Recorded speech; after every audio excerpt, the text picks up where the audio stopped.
It is official. Breaking news tonight from the White House, where in the last hour, President Trump signed a bill to reopen up the government, ending the longest shutdown in American history.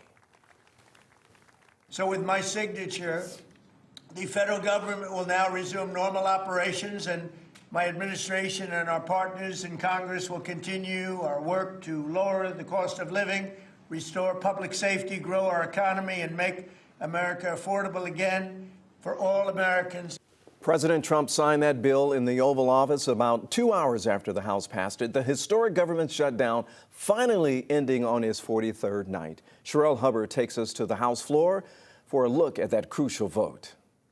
The yeas are 222, the nays are 209. The bill is passed. The motion is adopted.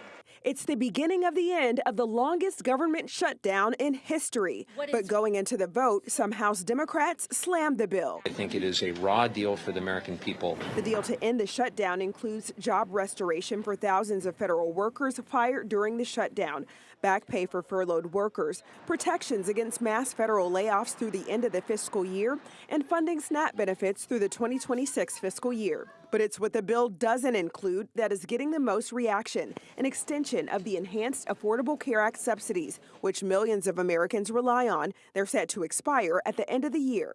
Every person in our country has lost a loved one to cancer, and yet you would vote to deny people life-saving cancer treatment and research. Republicans control the House, the Senate, and the White House, and with the majority, you have chosen to enact harm to make people hungrier, poorer, sicker, and less safe. Republicans have promised a future Senate vote on ACA subsidies. The House, though, has not committed to taking it up. After the vote, House Speaker Mike Johnson placed blame for the shutdown squarely on Democrats. The Democrat shutdown is finally over, thanks to House and Senate Republicans who stood together to get the job done. Absolutely no question in anybody's mind now that the Democrats were responsible for this. I'm Sherelle Hubbard reporting. House vote. Ahead of the vote, House Democrats vowed to fight the funding bill over health care concerns. And tonight, House Minority Leader Hakeem Jeffries vowed to introduce legislation to extend Affordable Care Act tax credits for 3 years. So let's take you live right now to Hartsfield-Jackson International Airport tonight.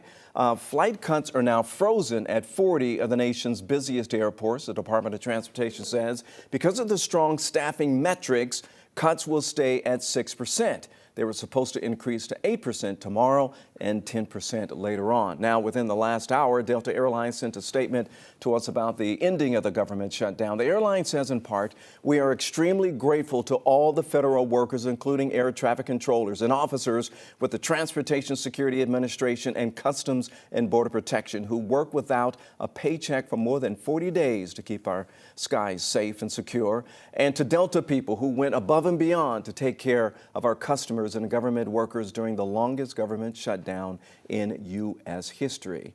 And 11 Alive's very own Cheryl Preheim was at Hartsfield-Jackson tonight. She flew Delta from Tampa here to Atlanta and takes us along her travel experience. Second flight in 48 hours. Let's see how this one goes. Heading into the airport here in Tampa Bay. It's one of the airports that has had fewer flights because of the ongoing shutdown. But when I arrive, it's smooth sailing, heading up to the security area and the gates now. Stop to check the board. A lot of flights are on time. I see a couple of flights are canceled, but overall looking pretty good.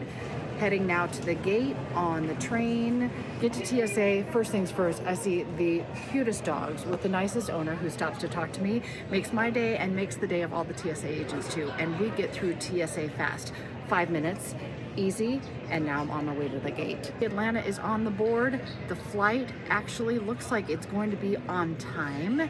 And as I look out the window, my Delta plane pulls right on up, so it looks like we might be good to go. Really happy and really thankful for everybody who continues to work 43 days into this government shutdown.